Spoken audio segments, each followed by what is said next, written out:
Daniel chapter 1. We'll be spending our Sunday nights for a bit in this book together, Daniel chapter 1.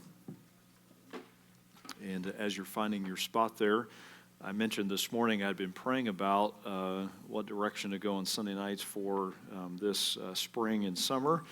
And as we approach another election cycle and the final push to that over these next few months, I needed Daniel to be able to process these next few months. And so hopefully it'll be a blessing and encouragement to you as well. I was challenged just the other day by a pastor who said, "Pastors, be careful not to preach and teach on what your people want. Preach what they need." And I need Daniel, and I would submit to you, probably you do as well.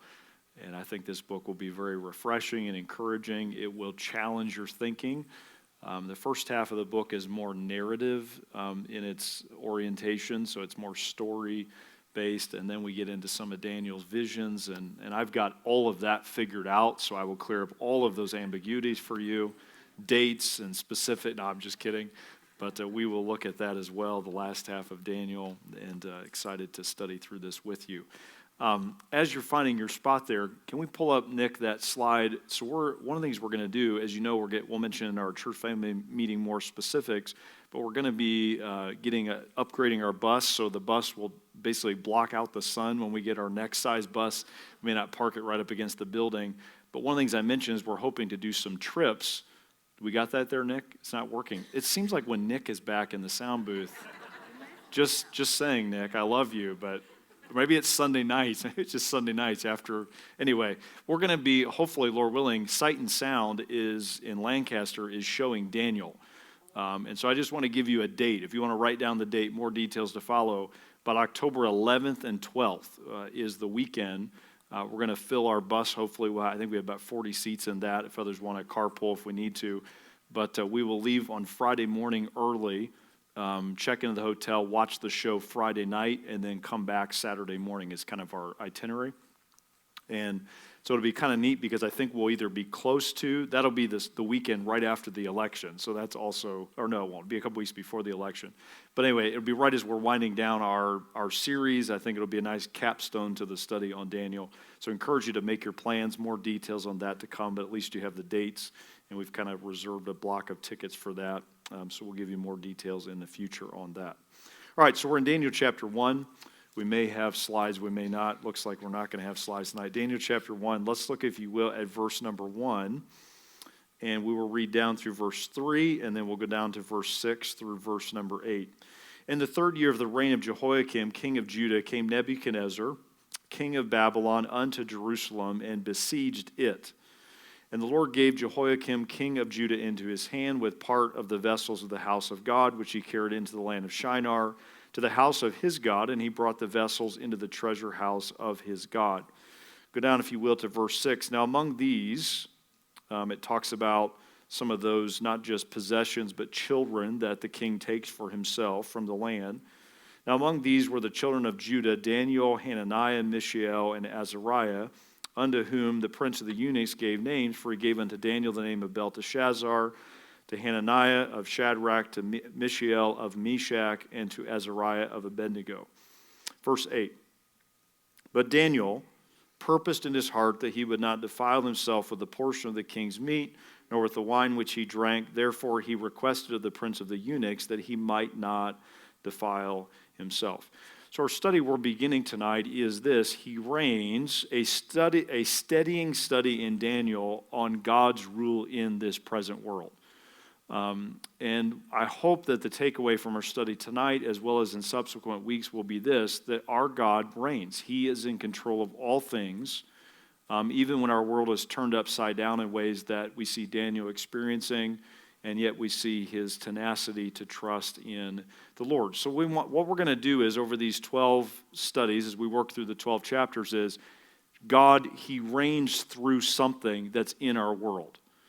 So if that makes sense to you, I want you to try to look around you and to see his reign or his sovereign rule in our world through these different things that Daniel experienced that still he's ruling and reigning through this evening. And so we want to begin tonight by looking at that God reigns through character. So he exhibits his sovereign rule through the character of his people. And I'm really excited about our study tonight as we launch it. Let's pray and ask the Lord to help us tonight. Lord, thank you. Thank you that you're in control. Forgive us when we as your people hyperventilate and panic and worry and fret and play it forward in a way that ends with doom and despair. May we instead possess the vigor, the vision, the focus, the tenacity that we see in the heart of this young man, Daniel. That, to be honest with you, Lord, puts me to shame how often I am distracted, discouraged, moved away from the bedrock of your word and your spirit that should galvanize and ground my heart, my emotions, my thoughts, that you reign. You are in control.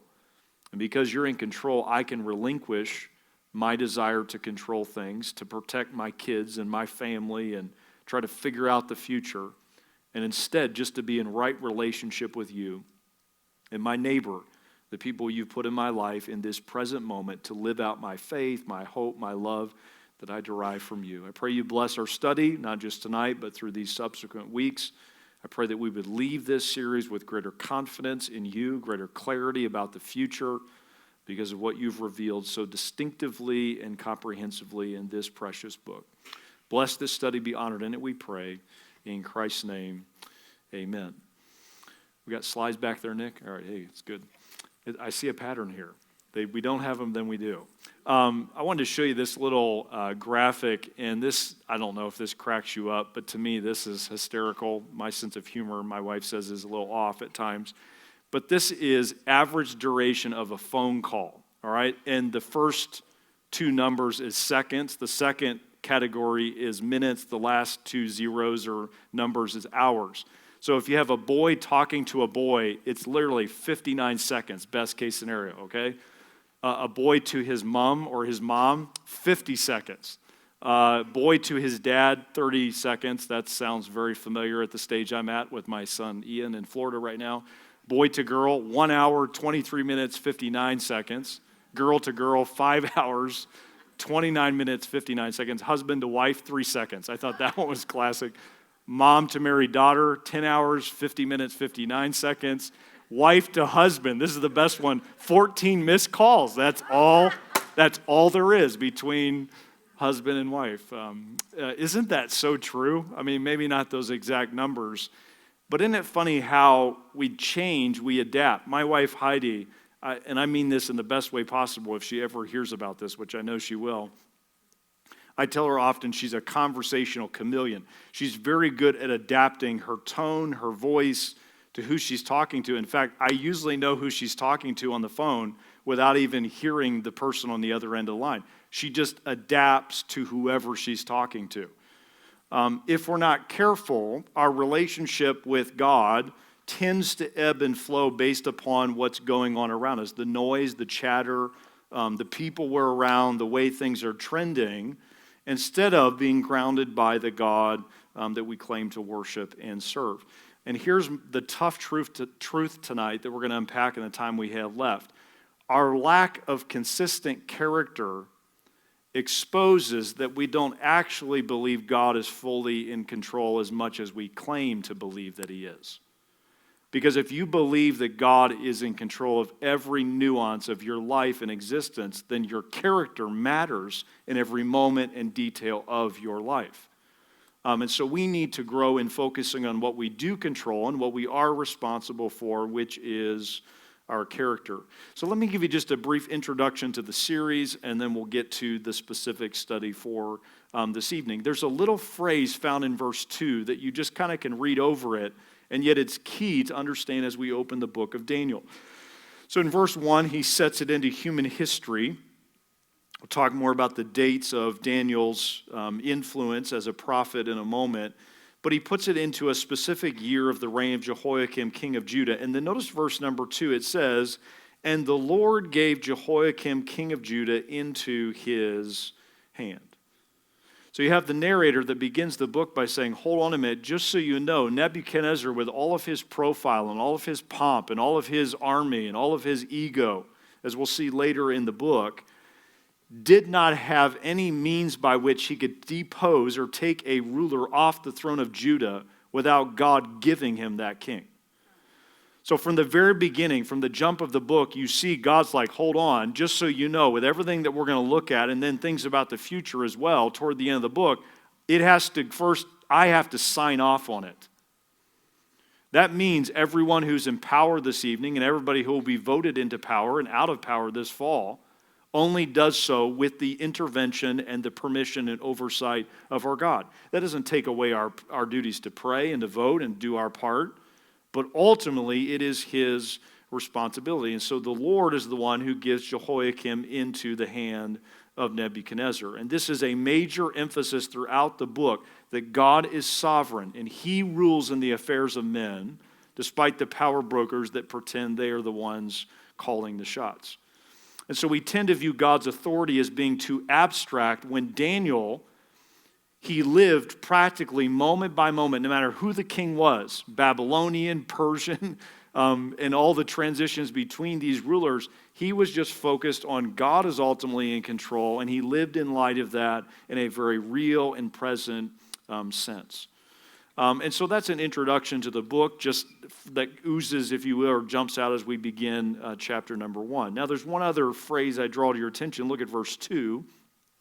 It goes on to say that he not only gives to Nebuchadnezzar, Jehoiakim, but also gives to him a part, notice, of the vessels of the house of God.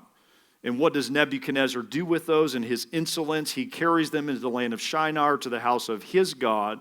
He brought the vessels in the treasure of the house of his God. And so it looks like at the end of verse number 2, human rulers are calling the shots, and false gods are triumphing over Yahweh God. And I just remind you, as we see in the story of Dagon, remember the Philistines take the Ark of the Covenant, and they think we're going to put it into our temple, and Dagon has triumphed over the God of the Israelites, and we know how quickly that unraveled for the Philistines. It will take a little longer for this story. It's not until, remember, Belshazzar is toasting the gods with the vessels from the temple, and God says, your days are numbered, you've been found wanting. Tonight the kingdom transitions from your hand to another. And so God here at the very beginning, with how bad it feels, he is just as much in control as he's ever been. And the same is true for us as God's people this evening. So only those who keep building and staying true in their God-honoring character when it feels like the world is out of control truly believe that God is in control. So here's what I want us to leave with tonight. Here's the intro, or the emphasis I hope you'll leave with tonight, is I leave this week believing in the sovereignty and control of God in direct proportion how much I emphasize and build my character. And so we must focus upon that. That's where the lion's share of our energy must be given this week. So the question is, in a day of so little character, how do we allow God to express his sovereign will through our character development, through persevering in the things that God has called us to do and be as his people? Let me give you two of them in the time that we have left. Number one, we need to allow God to reign through our character when it feels like we are displaced. Allow God to reign through your displaced character. One of the things I'm tempted to believe is I would be a better Christian, I'd be a better husband, I'd be a better father, I'd just be so much higher in character if the circumstances in my life were more ideal. You ever thought that before? If the world was just not as hostile, if my coworkers weren't so passive-aggressive or aggressive-aggressive, if just it was more conducive, I would be more what I should be before the Lord. And I just want to remind you, actually, the exact opposite is true. The pressure, the pushback reveals who we are. It's not when it's soft and acceptable and convenient that our character is revealed and also developed. It is often in the difficult times. I don't know if you ever get moody. I don't. I've heard of people who do, I guess. I've heard some people do, okay? Where you don't even know why you're kind of just in a funk emotionally. But somebody said this, it convicts me as I read it. He said this, the cure for a cranky soul begins by repenting. And that seems a bit heavy to say it that way, but here was his point. Realizing that my moodiness is a demand that my life have a certain shape to it.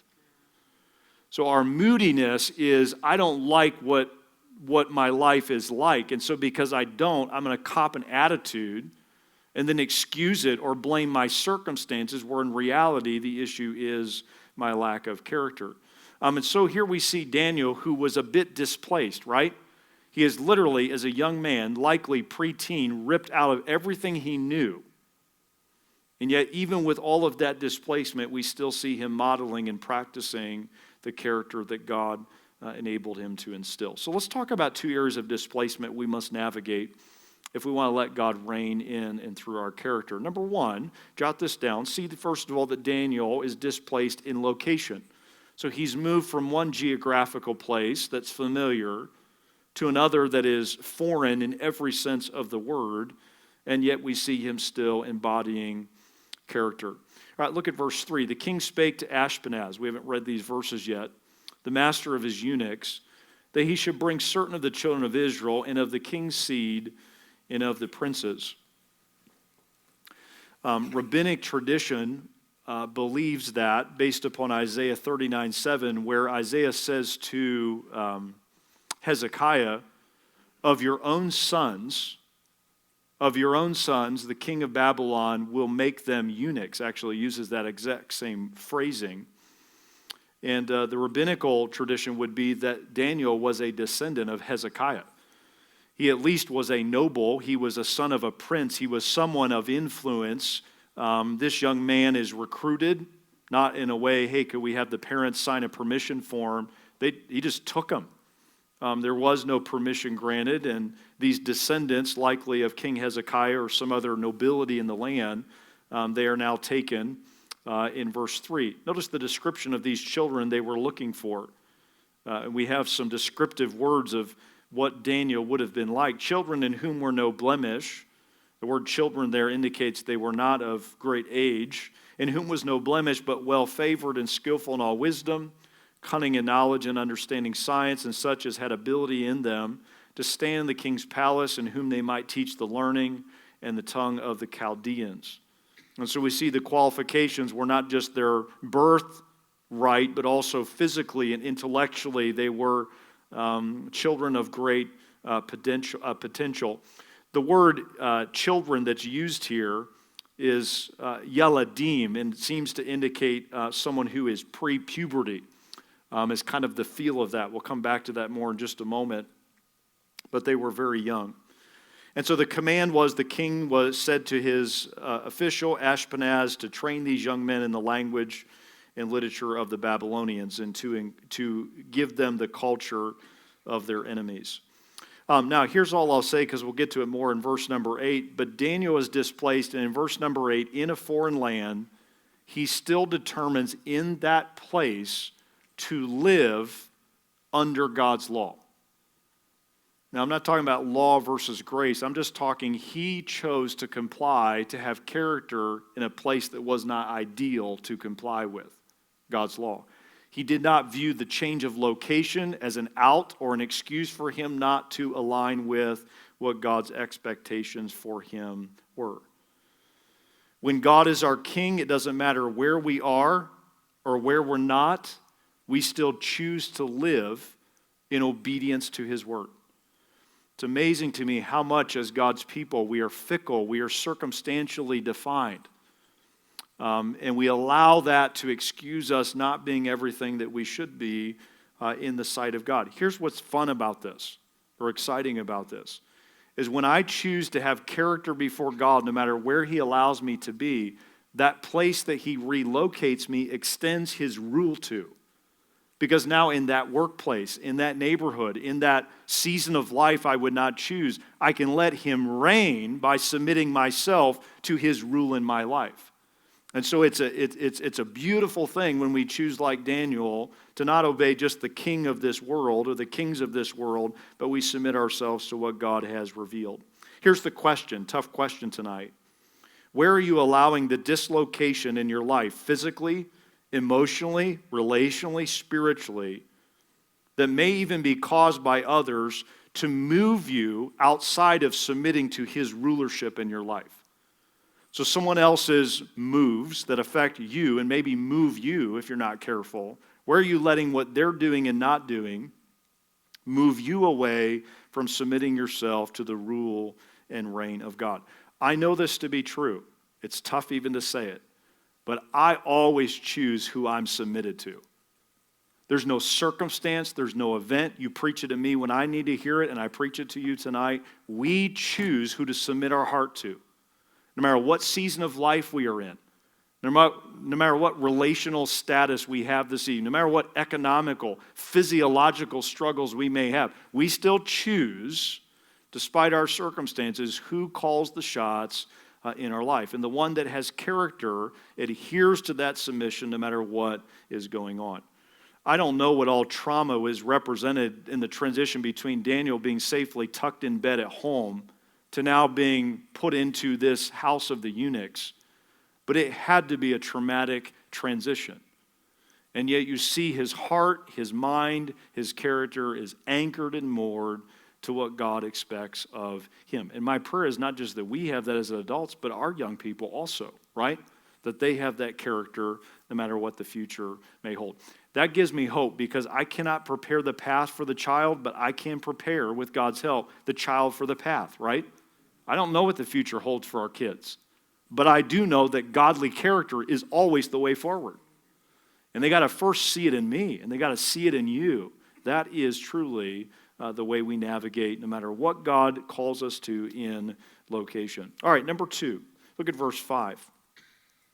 And the king appointed them a daily provision of the king's meat and of the wine which he drank, so nourishing them 3 years. So this story of chapter 1 involves a 3-year period, the first 3 years likely of Daniel's time in the Babylonian Empire, that at the end thereof they might stand before the king. And then it lists these 4 young people, Daniel and his 3 friends that we know more as their Babylonian names than we do their Hebrew names, Hananiah, Mishael, and Azariah. Number 2, displaced in not only location, number 2, displaced in identity.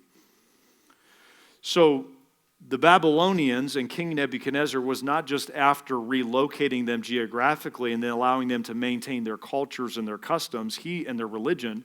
He was trying to change them, to move them from commitment and worship of the one true God Yahweh to worshiping the polytheistic religion, ultimately the king who was a part of the Babylonian Empire, displaced in identity. Our son Ian, as you know, he graduated early, but he'll still have a graduation party this summer. And so Heidi's been working on that, prepping for that. And one of the things she has done is she's going through pictures. And we're old enough that when we first started parenting, we didn't have an iPhone, okay? Any of you remember these days?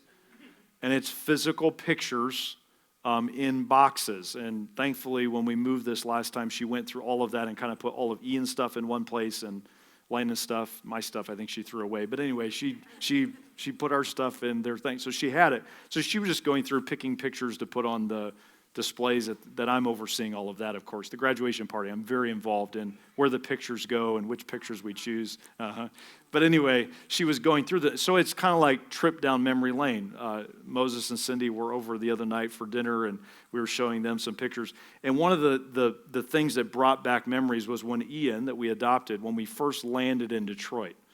And we had a busload of people from our church. We were on staff at the time that met us there. This was Labor Day evening of 2010, and we landed in Detroit. And I just remember we'd been gone for 3 months. Like, we left on July 3rd, we got back on Labor Day. It was the longest 3 months of my life. And I don't mean that in a bad way. Just, I was ready to be in the United States of America, all right? To salute a military person, to fall on my knees and kiss the ground in the nasty, grubby floor of Detroit Airport. I didn't care. It was home, okay? There's something about being displaced, being in another place, that after a while you feel like you're almost losing yourself, and you're missing things that you didn't realize really complete you and make you who you are.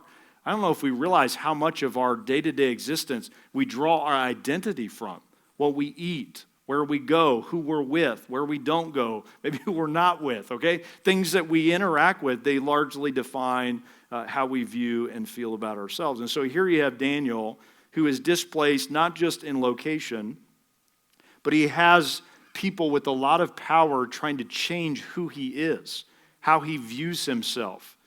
And so this struggle to maintain character in the midst of an attack, an assault on his very identity. Does that sound familiar to you this evening in our world? Our teenagers in the other wing, they are under all-out assault. The kiddos in this room today, right? And so how do we navigate maintaining character and the rule of God in our lives with these attacks leveled against us? Now, when you first read verses 6 and 7, it's almost like, well, they probably had trouble pronouncing these Hebrew names, so let's try to find something semi-close for a few of them. It almost sounds like they just picked a name that, how do we choose names? They're unique. They rhyme with a middle name of a family member or whatever our choice is. But for the Hebrew and for the culture of this day, including the Babylonians, names were closely identified with who someone was. Listen, number 2, who they worshiped. And I don't have time to break down all 4 of the children, but just Daniel, for example, his name Daniel means God is my judge. That's interesting, isn't it? The name ascribed to him, Belteshazzar, either means one of these 2 things. May a god protect his life, or Lady Goddess protect the king. So there's a major shift from God as my judge to now adding in idolatry and these other emphases that they wanted Daniel to be defined by. As if that were not enough, the name change and all that could have affected them spiritually. Notice the beginning of verse 7, unto whom the prince of the eunuchs gave these names. The word eunuch, I don't know how to say this nicely, is a castrated male, is what that word there means. And often eunuchs were used for obvious reasons to kind of oversee the royal harems, the women that a king would slowly gather for his own appetites and agendas. And it's very likely, in fact, I'm pretty sure I would submit to you that Daniel became a eunuch. Pre-puberty, he would have been defined by this, and for the rest of his life, if you had met Daniel, you wouldn't have talked to a man with a deep, resonant voice and a manly presence. He likely was a eunuch in the full sense of the word. In fact, 1 Kings 20 and verse 18, the parallel passage to the Isaiah one, in that passage, Isaiah prophesies to Hezekiah that his sons will be made eunuchs. They shall be eunuchs in the palace of the king of Babylon. And so it's likely that Daniel is a part of that fulfillment. Verse 5. So in the midst of this, the king appoints them a daily provision of the king's meat and of the wine. So he's wanting them to feed upon the same nutrients, the same dietary things that the rest of these children from Israel, as well as the others of the city of Babylon, are partaking in. And yet we see Daniel has an issue with that. In verse number 8, notice it says, he purposed in his heart that he would not defile himself. Notice that word. Defile himself with the portion of the king's meat, nor with the wine which he drank. And so we see Daniel in the midst of being displaced and all that's going on. He's a eunuch. His name has been changed, and yet he refuses to give in to everything that was expected of him. We'll come back to more on the dietary piece in just a moment. So we must insist as God's people, despite the risk and the pushbacks, to choose to keep our identity moored to the one true God. One of the things I notice is that our identity tends to be defined by other lesser things than God. Sometimes it's what we're for, sometimes it's what we're against, sometimes it's who we're for, sometimes it's who we're against. It can be all kinds of things that we derive our identity. But the way we maintain consistent character is that our identity is found in our relationship with God. Can I say that again? Our identity, when we have character, that is the result of finding our identity consistently in God. One of the things I notice as we talk about a lot of stuff as God's people, but we don't talk about God as much, at least, as we should. I'm for this, I'm against this, here's my theological position, here's my background, here's my economic status, here's how I vote. We have all these other things that we derive our identity from, when our identity must be derived from God. Because listen, if that is true, though the stars fall, though the earth be shaken, my character can be grounded in a God who never, ever moves. His character doesn't shift, right? And so my relationship with God will largely determine my character or lack thereof. Here's the question: where are you not doing so not letting your identity be moored in God, by small daily compromises that need to stop for you to be in full submission to Him. So if you want to have Him as the source of your identity, identify where you're cutting some corners. Let's be honest, your character is not as great as you're projecting or you wish people would think of you. Because if God truly reigned in your heart, that would not be present or that would be absent. That is in defiance of His will and word. C.S. Lewis put it this way: surely what a man does when he is taken off his guard is the best evidence for what sort of man he is. Daniel could not have prepared for this moment, but he built character. He built a relationship with God that shines in chapter 1 in ways that without the attack of Nebuchadnezzar and the permission of God to turn over Daniel and Jehoiakim to him, we never would have known the depth, the strength, the vitality of the character of Daniel. So our job is to prepare and not be taken off guard in ways that throw us from the commitments and character God has called us to. So number one, allow God to reign through your displaced character. We're living in a hostile world. We're often interacting with those that don't appreciate and affirm the character we're trying to maintain before the Lord. We must allow God to reign even when we are displaced. All right, number two. Secondly, allow God to reign through your affirmed character. So first, it's displaced. Number two, it is affirmed by God Himself. I don't know if you missed this. Hopefully you didn't, or I may be speaking to you through prison bars at some point. But taxes supposedly were supposed to be done, right, this last week? For all of you high rollers out there that owed so much in taxes for this last year. Somebody was kind of joking about this weird relationship we have with the IRS. Here's kind of the little dialogue. IRS, you owe us money. It's called taxes. Me, how much? IRS, you will figure it out. Me, I just pay what I think is right, right? IRS, nope, we know exactly how much, but you have to guess. Me, what if I'm wrong? IRS, fees, maybe jail, we'll see.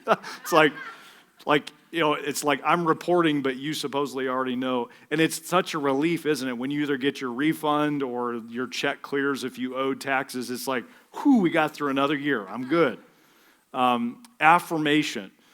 Daniel here, not only does he have character that shines despite where he is, but God actually reveals and gets glory through the character of Daniel in this story. And so those who believe in the sovereign rule of God in the affairs of men, this is key tonight, don't try to prove their character. They let God be the one to affirm it on His own and in His timing. And some of you may work in settings where your character has been maligned or questioned. Your job is not to go on a PR campaign. Your job is to keep your character, to keep your character and commitment to the principles and the guidance of God's Spirit in your life, and let God in His time and way affirm the character that you possess. Because here's what happens. Either we can run a PR campaign about our character, or we can focus on maintaining our character. You can't do both, at least not efficiently and effectively. And so at some point, we have to trust God to do the affirmation. And so Daniel here lets God do that because he's more than able to handle that load. All right, so a couple things about that. Number one, notice first of all that Daniel is affirmed in his well-being. He is affirmed in his well-being. Daniel wants to be healthy and thriving in a different way than the Babylonians would choose for him, and he allows God to prove that his way is better than the pagans' way. Look at verse number 9. So after he requested of the prince of the eunuchs that he might not defile himself, notice now how God gets involved in this conversation. Now God had brought Daniel into favor and tender love with the prince of the eunuchs. This is Ashpenaz that's mentioned back in verse 3, the same one who has given him his new name. And the prince of the eunuchs to this question said unto Daniel, I fear my lord the king, all right, Nebuchadnezzar, who hath appointed your meat and your drink, for why should he see your faces worse liking than the children which are of your sort? Then shall you make me endanger my head to the king. And so we see the chief official's unwillingness, at least at first, to honor this request on Daniel's part, that he not partake of the diet and of the table of the king. But you notice here that Daniel, though he brings this up to the eunuch, it is God who brings the favor that ultimately will lead to Daniel finding a path forward to maintain his character. It's key tonight to say that the favor and tender love of the prince of the eunuchs was not because of Daniel, but because of Daniel's God. I will say this, I want to be very careful to thread this needle tonight. Though we have a responsibility for our character, we do not have character without God. Like anything good that's in us is only because of God, right? It's not like Daniel had some special DNA to him, and if we can aspire or mimic him, we can also intrinsically generate this character. It was God who brought the favor. It was God who brought this influence that Daniel was shortly to wield in the rest of the book. And so character is ultimately imputed by God. It is not intrinsic. It is not a personality type. It is God who gives us not just the character, but then the reputation that comes with it. All right, look at verse 11. Daniel doesn't give up. So it's almost as if he gets shot down in verse 10, though he doesn't maybe say that directly. Then said Daniel to Melzar, whom the prince of the eunuchs had set over Daniel, Hananiah, Mishael, and Azariah. So now he's further down the food chain. Nebuchadnezzar, Ashpenaz, and now we have Melzar. This would be the guard, if you will, kind of keeping track of these hostages or these exiles. Verse 12, he says to this guard, prove thy servants, I beseech thee, 10 days, and let them give us pulse to eat and water to drink. Then let our countenances be looked upon before thee, and the countenance of the children that eat of the portion of the king's meat, and as thou seest, deal with thy servants. Verse 14, notice, so he consented to them in this matter and proved them 10 days. So Daniel here, after being initially declined or denied, he approaches the guard and asks for this little trial period. The word pulse that's found there in verse number 12 has the idea of sown things that are sown. Likely would have been vegetables, possibly grains, maybe some breads or things like that, but no protein in the sense of meat. And so he asked that for 10, I don't know if you thought this before, I'm like, his buddies are like, hold on a minute, did you check with us on that? No meat? Not just for 10 days, this might be forever. But he volunteers this kind of trial period. And Daniel says that if you'll let us feed on this for 10 days, then we'll evaluate who is doing better, even physically. As best we can ascertain, it's hard because we don't have all the details of the story, but it's likely that the meat had been offered to idols was one of the main issues, and even if it was meat that was appropriate for them to eat, and had shared the table with other unclean things, right? The holy doesn't make the unholy holy, it's the other way around, right? And so Daniel knew there was a lot about the dietary processes and procedures. It was not kosher. But what's interesting is if you read, there's several, if you want to nerd out on it, I can give them to you. But vegetables seem to be the exception, that the source of a vegetable or what a vegetable is affiliated with in the Mosaic law, in the dietary structure, it did not matter.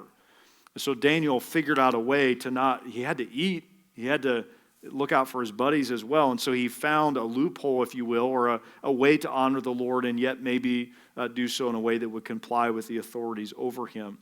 And so he asked for this 10-day trial. Now here's what's interesting.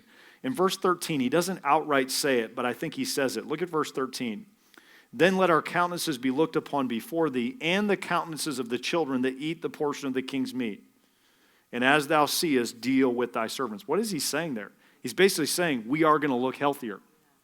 His confidence was, if we honor God, God is going to bless. Not in a prosperity gospel kind of way, but he tangibly believed, if we hold the line, God's favor will be evident to those who are evaluating us. The affirmation of well-being. And so this consent that is given to him, either by Ashpenaz or just Melzar, who says, okay, I'll let you try it, and then it went up the food chain, and they saw that it was valid.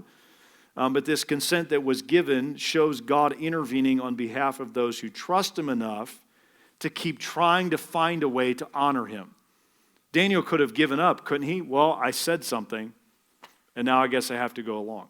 But he kept asking. He refused to give up. He kept thinking of a way forward with the wisdom that God had entrusted to him, and as a result of that, God blessed him. All right, verse 15. What's the end of this 10 days? And at the end of 10 days, Their countenances appeared fairer and fatter, and this is back when fatter was a good thing, okay? Fatter in the flesh than all the children which did eat the portion of the king's meat. Thus Melzar, so that seems to me to indicate likely this was a trial with Melzar that then got signed off on by Ashpenaz later. Then Melzar took away the portion of their meat and the wine that they should drink and gave them pulse or things that are sown. And so at the conclusion of the 10 days, the 4 that had lived on vegetables appeared healthier than those who had dined on the king's food. Now, 2 things about that. I'm not going to open the can of worms of vegetarian, vegan, you crazy people versus we who eat meat. Okay, I guess I just did by saying that. But I will say there's no way in 10 days that there should have been such a marked difference between these 2 groups. Only in 10 days. And then they're feeding often on that. I mean, we're not talking about, it would have been more like organic type vegetables, not, the things often we have that have been modified in some way. They would have been meager in comparison to the meat and the food that the others had partaken of, indicating God's intervention in their life. So here's the thought. This is key tonight. The temptation is, if I'm going to be healthy financially, if I'm going to be healthy physically, if I'm going to be healthy relationally, sometimes I have to just compromise with the world and get by. And what Daniel's story tells us is that God is on his throne, and because God is our king, we can be healthy and vibrant by not submitting to earthly kings and requirements while under leaders that are not the best leaders. It is possible for us to thrive as God's people even while under a quote-unquote second-rate leader. And I mean that in the best way possible, often we use who is over us and what they expect of us to be an excuse for our soul not thriving. Our soul's shriveling up and dying on the vine because we don't have the boss we think we should have. The pastor, we could list the parent, we could go through all kinds of things, the spouse, and we're blaming others for where we're not maintaining a vibrant, healthy, thriving relationship with God. Does that make sense? Daniel did not use the excuses that often we, if we're not careful, are prone to use in our day. So let me give you this last thought, and we'll move to our final thought here under this second point. Why does Daniel draw the line with his diet? I've wrestled with this. So obviously he could have at least fought kicking and screaming some of the other things that were imposed upon him. I'm not going by Belteshazzar. I don't know. I'm refusing to be identified as that. Obviously, with being made a eunuch, there would have been some very traumatic moments involved with that. New names, foreign educational curriculum, gender likely erased in the physical sense. And yet the thing that Daniel draws the line on is what he's eating. And that, just being honest with you, that seems less important, if that makes sense, than some of the other things that he at least reluctantly was willing to go along with or did not have a choice in. Why did he draw the line with his diet? And the best that I can ascertain, these thoughts are not original with me. I've read broadly and widely different commentaries and thoughts and just tried to stew on it, think on it, meditate on it, is I think Daniel did not want to give credit to the Babylonians for the prosperity that we see him having at the end of chapter 1 through the end of Daniel. Physically, mentally, emotionally, spiritually, he wanted God to get the credit. And if he was fed by the king, if he was sustained by the king could take credit for at least some or most of the benefits and blessings and all that Daniel is about to do in this book. He refused to, besides the dietary restrictions, he refused to give the king credit for what God alone deserved all of the glory. And so I believe that he chose to abstain largely so that God could reveal what he could do with a few veggies that a king with all the wine and all the meat and all the resources could never generate. And can I encourage you, sometimes as Christians, listen to me, this is key tonight, we moan and complain about what we don't have that the wealthy, affluent, worldly, carnal, even Christians have, and we think that's a disadvantage, when it actually often, our meagerness, the things we don't have that we wish we had, give room for God to get the glory, for him to reveal his rule and reign in the affairs of men through we who struggle. The reason the prosperity gospel, I loathe it, is because it treats God like a vending machine. And it gives us space to earn it and to keep it and to manipulate him. And God will not be manipulated. And often our need and want and voids in life remind us and others of that truth. All right, so first he affirms the well-being of Daniel. All right, lastly, go to verse 17. Number 2, jot this down. Notice that Daniel is affirmed in his wisdom. So he's affirmed, first of all, in his well-being. Number 2, he is affirmed in his wisdom. I don't know if before we read these last verses, I don't know if you figured out or not, but we who lead in this church are not as brilliant as at least you hope we would be, okay? Many of you have already had that mirage zapped. We had a meeting today before serving communion. I've learned you got to go over it with these guys, okay? I need to go over it. Who's doing what when? And we were having this little humorous dialogue where, I don't know when this was, Josh. I think it was a couple of Lord's Suppers ago. We were passing as you see, I serve the deacons, right? And the guys helping after they serve you. And one of the guys thought Josh didn't get the bread. Okay, so that's the crisis we had in front of God's people. We're supposed to be a well-oiled machine, okay? And so the guy that thought he didn't get it said something quietly. I knew because I didn't bring the tray to him because he had grabbed one out before I served it. So he was out of line to start with, okay, technically. Anyway, I'm just kidding. So he grabbed one, and the deacon didn't see me take the tray all the way down in the line to give him his bread. And so deacon number 3 says something, quietly. So I go back down to Josh. Josh, I think, kind of waved me over, and he had it in his hand already. He pretended to take one out of the tray. I'm not kidding you. So we were joking today about what a good actor he is, okay? It's like, aren't you amazed sometimes as leaders? Well, I had somebody today, this morning, I'm in the bathroom, and they shut the light out. They left and shut the light out. And thankfully, after a few painful seconds for me, they came back and turned it on. But I'm like, could I get out of here without a bruise on my face from running into something? It's just amazing how much in our leadership, in our life, we need the wisdom of God, right? And even when we have it, the temptation is for us to try to prove we know something. And Daniel, you don't see him doing that. God is the one affirming not just the well-being of Daniel, that he's thriving under God's leadership and rule, but number 2, that he possesses great wisdom. So let's look at these verses as we finish. As for the 4 children, God gave them, and then he lists some things. So you have in verse 2, God gives Jehoiakim into the hand of Nebuchadnezzar. Verse 9, God gives Daniel favor before the prince of the eunuchs. And now here's the third gift. As for the 4 children, God gave them knowledge and skill in all learning and wisdom, and Daniel had understanding in all visions and dreams. So these 4 stand out from the crowd, not just because of their dietary choices and the physical blessing God gives them, but number 2, they stand out because of the knowledge and the wisdom or the application of that knowledge that they possess. And you see a little foreshadowing at the end of verse 17. Daniel had understanding in all visions and dreams. Now, how they knew that, I have no idea.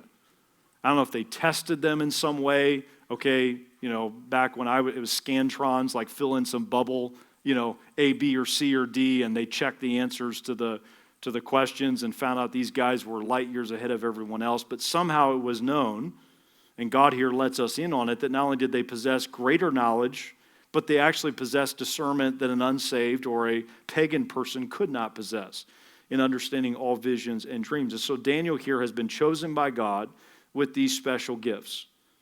The man who had character is now given potential and ability that character can support and sustain through his lengthy ministry for the Lord. Some of us in the room, we want the wisdom without the character. We want the abilities without the staying power that only character gives to us.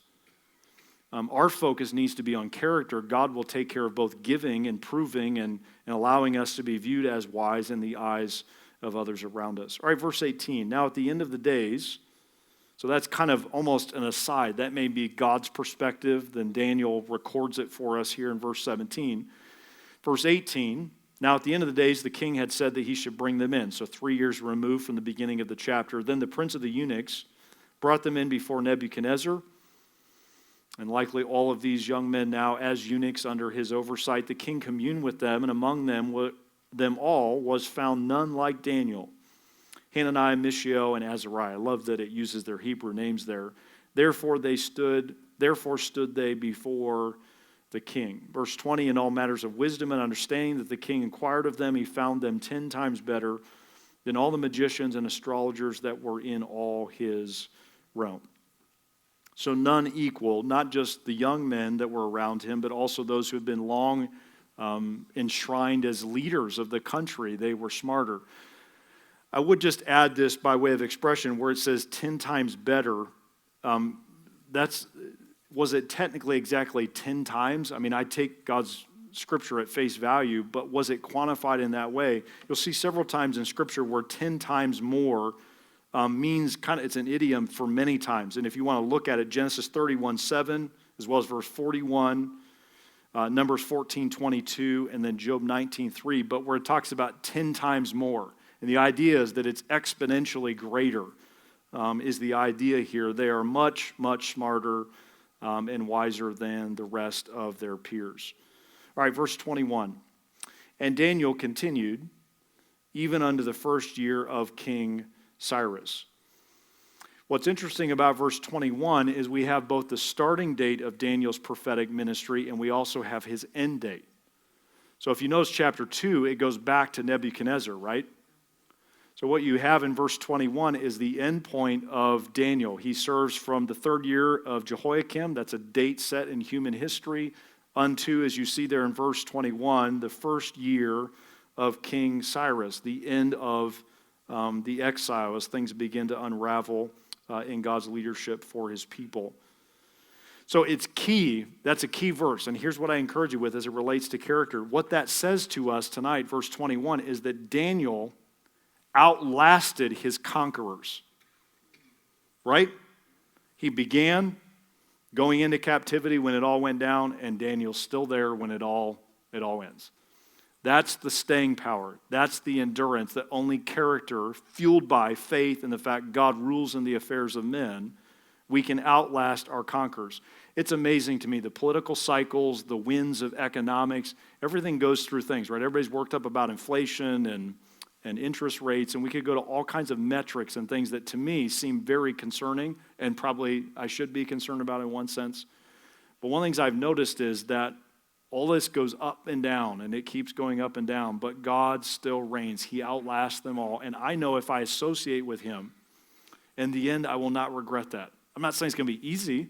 Some things could unravel, but he is not going to unravel. His throne is not. His rule, his ultimate plan and purpose are right on schedule. So may we do that ourselves, focus upon that. May we also encourage others to do the same. So we see here clearly God is reminding us that he is on the throne. He is the one who affirms us. He is the one who reveals his will to us. I heard a pastor the other day say this, because sometimes I think we take the word of God for granted, which is the greatest evidence of his sovereign rule is his word. The fact it's still here, right? I mean, think about how many have tried to trash it, distort it, defeat it, silence it, shut it up, burn it to the ground, and it's still here. And it's a reminder that he is the ruler. And an author I was reading the other day said this. I think it's so powerful. He said, God wrote a book. The reality of that blows me away every time I stop and think about it. Pages and pages of God. His thoughts, his words, his heart, right there just a few inches away. Like we have this. We have the wisdom. We have the revelation of God upon which we can build our character. All right, I end with this tonight. I was on the phone on Friday with my former pastor. So I've been here now for 15 years-ish, and the pastor I served under as an assistant just prior to this in Michigan, he found out that he has terminal stomach cancer and got a message through Facebook from one of his daughters. He has 7 daughters, and Jen, their youngest, messaged me and said, I think Dad would want you to know, and you may want to reach out to him. So he has 6 months. They've given him 6 months. So I called him. He's in a hospital in Michigan, and we're talking. And true to form, he's throwing dad jokes at me. You know, it's just how us guys process anything is try to do it through humor. And somebody had said something to the effect, I'm going to see Moses. Moses somebody. And somebody said, are you going to go see Moses this year? And Todd Vaneman, my former pastor, said, I'm going to see Moses this year. Like, I'm going to see the Moses this year. That's just how just processing. You know, this is the end. The end is coming, and so we were talking through that. And I was just thinking of him sitting in his hospital room, and the fact he still had some levity. Here's a picture. NASA just released this a couple weeks ago. This is a picture of all 5 of the Great Lakes from their observation cameras, and it'd be from the International Space Station cameras on that. This is a picture, and I don't know if you can see it. I'll put my hand the right way. Can you see kind of Michigan with the thumb, the mitt? So if you look kind of up toward the right, you can see Michigan. Then there's the UP, or the Upper Peninsula, Lake Michigan, Erie, Superior, all of them are there. But that distance, so from that position, they were 259 miles up. They're over Minnesota, looking back toward Michigan is this picture. So only, though it seems like I want to give you, there's a point to this in a second, 259 miles away, they capture that picture. Now think about that for a second as I give you these stats. Light travels at 186,000 miles per second, or almost 6 trillion miles per year. All right, that's the speed of light.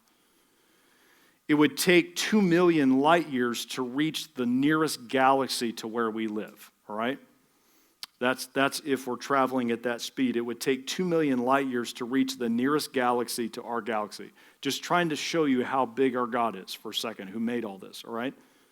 And here was the thought somebody gave me the other day, and I wanted to share it at Good Friday service, and we just ran out of time. But here's the statement. When Jesus told the thief on the cross, "Today you will be with me in paradise."